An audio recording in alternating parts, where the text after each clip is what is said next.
Kyle Connor said it best. In what may be the wildest, pun intended, finish to a game of this early NHL season, the Winnipeg Jets saw a 2-goal lead in their first win vanish into thin air against the Minnesota Wild. This one was over, with an empty net goal scored to give the Jets a 6-4 advantage, just 1:16 remaining on the clock. Then, just before the ref dropped the puck at center, assistant coach Brett McLean appealed to the officials to review the play.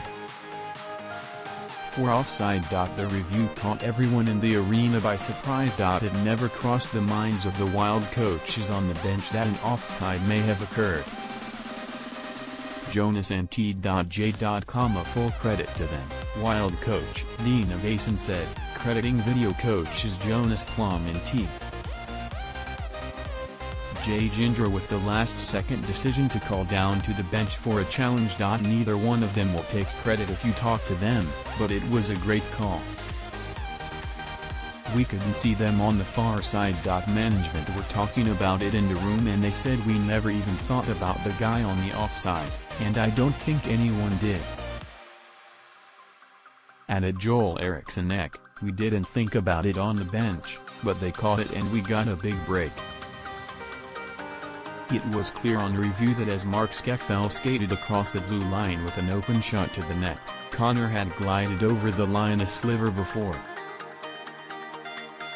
I thought I was good, obviously, Connor said. I looked at it too. I was offsides there. Just one of those things that a little attention to detail by me. I think, just stay on sides. It's easy as that, win a game.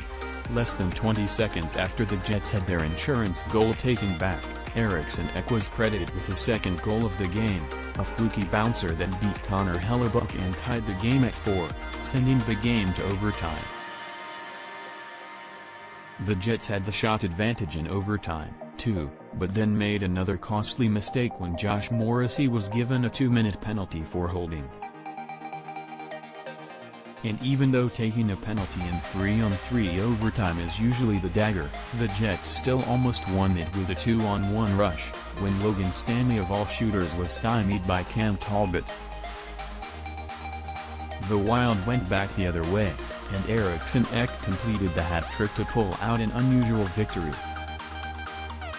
Elation for the Wild and an utter head-scratcher for the Jets, who have now started the season winless in 3 games.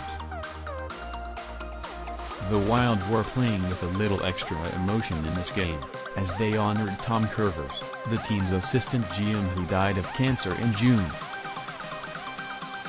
Marcus Foligno noted that perhaps Kurvers played a role in such a crazy finish.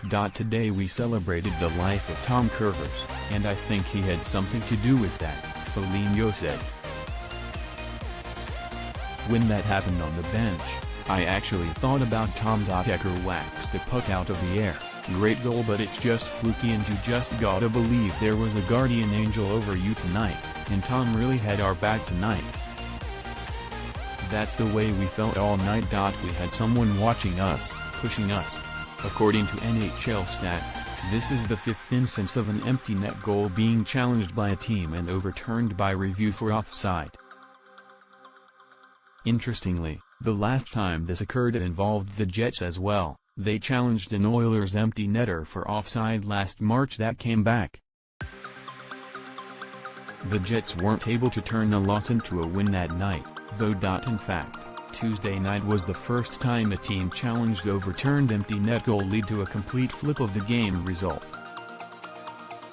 I liked it till we were offside on the empty net, Jets coach Paul Maurice said. That's a hard-fought, good battled game on the road. I liked big chunks of it. Didn't like that last minute and a half. It could have been Winnipeg's first win of the season, but that's how close this league of parity is. What could have been a nice win to get off the schneid has turned into a bit of early season panic, with some questioning the coach's future with the team, or which players need to step up.